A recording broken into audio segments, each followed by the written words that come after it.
So I want to tell you how I got my heart crushed by a girl named Emily. And this was back during my third year of university. And basically what happened is myself and my roommate John, both of us had our eyes on this girl Emily. We'd see her at the dining hall all the time and talk about how hot she was and how badly we wanted her. And then one Friday night, we're out at this house party, and guess who showed up? Emily. And immediately I could feel the game was on. The competition had begun between myself and John to see who would go after her. And while I sat there sipping my drink over and over again, to be fair, so was John, eventually he walked over, talked to her, and fast forward till later that night, Emily came back to the bedroom. Not to my bedroom, to John's bedroom, who was my roommate. So I sat there, heard them getting intimate, and yeah, it hurt. I felt like a loser. I felt worthless, all because I hid from the challenge. And that's number one. A real man never hides from challenge. And this does not just apply to women. Like, y'all remember back when we were living in Austin, I bought the Audi A4, a car that I had wanted my entire life. And you might not have realized this, but that was a big mental challenge for me because it was this expensive car. And I felt like if I bought that and stopped making money, that I was gonna be fucked. But this time, unlike with Emily, I rose to the challenge. And from that moment forward, it changed how I thought. It's just like I made this big bet on myself and I was not gonna hide from the challenge. I was gonna make sure that we started crushing it even harder. And as y'all have experienced with me firsthand since then, that challenge changed my life. We kept going up. You see, a man who hides from challenge is really only like half of a man. I'm talking about guys who, when they have to go even a little bit outside of their comfort zone to grow, they can't do it. They would rather sit in the comfort of their bedroom under their little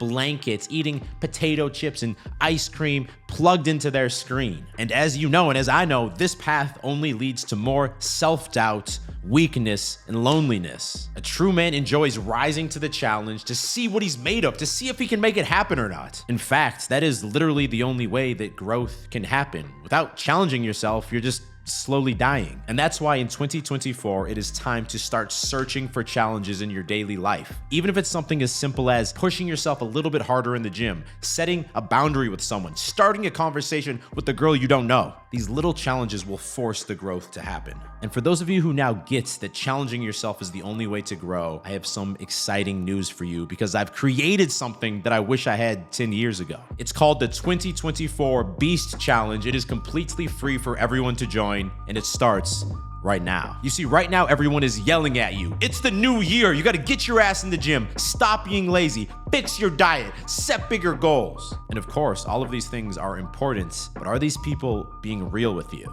You see, no one is asking you the hard question.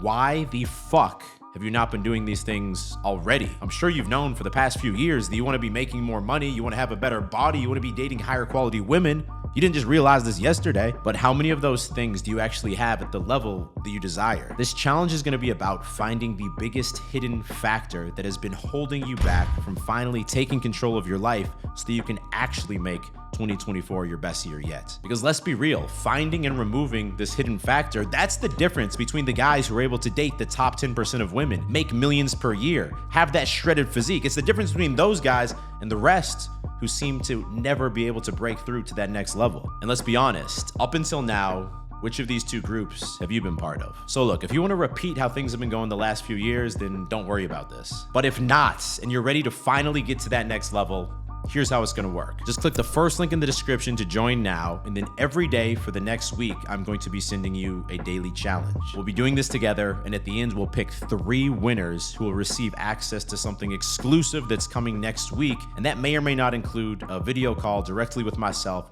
where we can connect, and you can ask me your most burning question. So let's stop being soft and passive, and let's get to fucking work.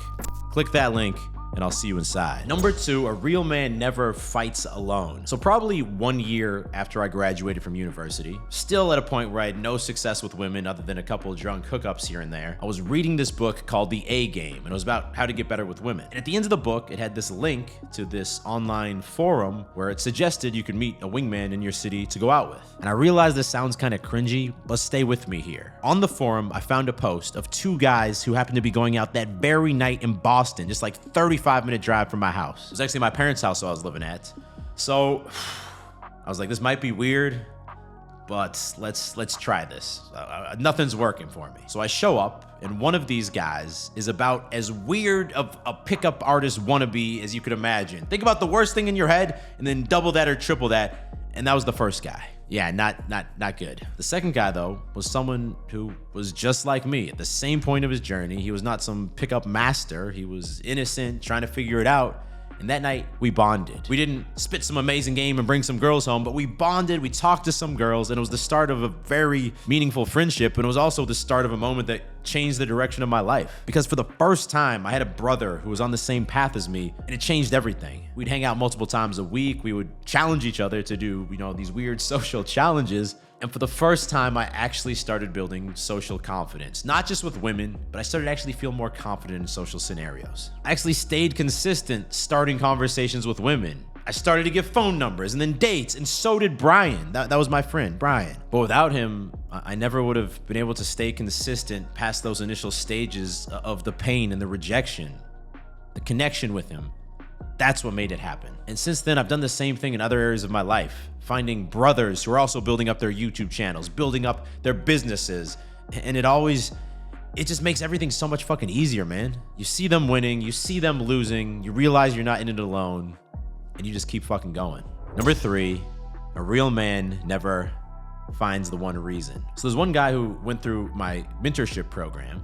He was working on his dating life. And the thing about him is he was actually very quickly finding success in the early stages, meeting attractive women, taking them on a first date, taking them back home sometimes. But this concerning pattern started to emerge where he would find a way to always send them a bunch of simpy text messages, and then they would lose interest, and that was it. And it kept happening, girl after girl after girl. And what I realized is that whenever he was alone by himself, looking at his phone, worrying that the girl wasn't gonna text him back or that she was losing interest, he would find one reason in his head why it made sense to text her a storm of bait-ass texts. Well, she's about to travel outside of the country, and if I don't text her right now, maybe she's gonna forget about me. Okay, blah, blah, blah, blah, blah, blah, blah, blah. Deep down, he knew it was the wrong thing to do, but in that moment, he found the one reason that let him off the hook. The funny thing is, back when I was struggling to quit watching porn, I used to do the same shit. Because I'd be sitting there, in the room by myself, like, nah, I shouldn't do it. I told myself I'm not gonna do it. But maybe if I watch a little something right now, I might actually learn a tip that I can use with the next girl I'm with. Fuck yeah, that's a good let's do this, bro. And obviously it's weak and it's pathetic and it's like, what the fuck was I thinking? But tell me you don't do the same thing. Maybe not with texting girls or with watching adult videos, but whatever bad habit or whatever thing you're struggling to stop doing, check yourself and make sure you're not searching for that one reason. Because you'll always be able to find it, and it's always bullshit. Number 4, a real man does not compare his chapter 1 to another man's chapter 10. So this is something my good friend Rob Lipset always says. Never compare your chapter 1 to someone else's chapter 10. I used to do this with the gym.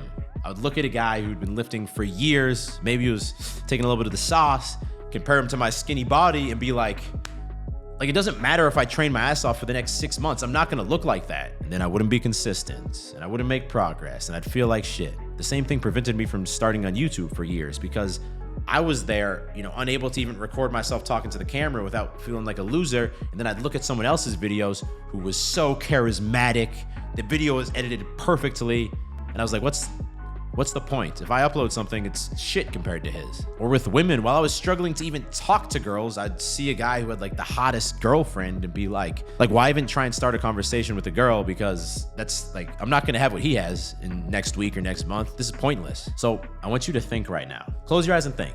Who have you been comparing your life to recently? And it could be with your dating life, or perhaps with your finances, or maybe with your body. And now, you need to replace that person with someone else who's also on chapter 1, or even better, someone who's on chapter 2, who's just a little bit ahead of you. If you're trying to start a YouTube channel, don't compare yourself to me, who's been doing this shit for 7 years. Compare yourself to someone who's maybe getting 400 or 500 views per video, because that's somewhere you could realistically get to in 6 months. And now that's motivating. Or even better than that, compare yourself to where you were personally 6 months ago. Right now, if you get started consistently lifting in the gym, talking to girls, uploading videos, whatever it is, in 6 months, you're gonna have made some level of progress. And now when you look back at yourself today, you're gonna be like, Fuck yeah, bro. The growth is happening. I'm on the way up. I'm gonna stay consistent with this. Now, there's one exception here. When it comes to finding someone to take advice from, someone to mentor you, in that case, you do want to find someone who's on chapter 10 because they know what it was like to be on chapter 1 and they know the struggles they had to go through and what they had to do to get to chapters 2, 3, and 4. If you're taking advice from someone else who's on chapter 1, you're fucked. We do that a lot with our dating life, right? We talk to our friend who's in some miserable marriage, who doesn't talk to girls either, and he's the one giving us advice and mentoring us. That's literally the blind leading the blind. And this can be tough because oftentimes we actually get intimidated by the person on chapter 10, and we'd rather tell ourselves some story about why their life actually sucks. He just got lucky with his business. His girlfriend probably cheats on him. She looks fake anyway. Now, if you're really serious about taking your life to the next level in 2024, then you need to watch this video next. This goes over 5 questions that every man needs to ask himself already before it gets too late. So click there to watch that now. And remember, first link in description to join the 2024 Beast Challenge today. It is completely free. I will talk to you in the next video. Stay beastly.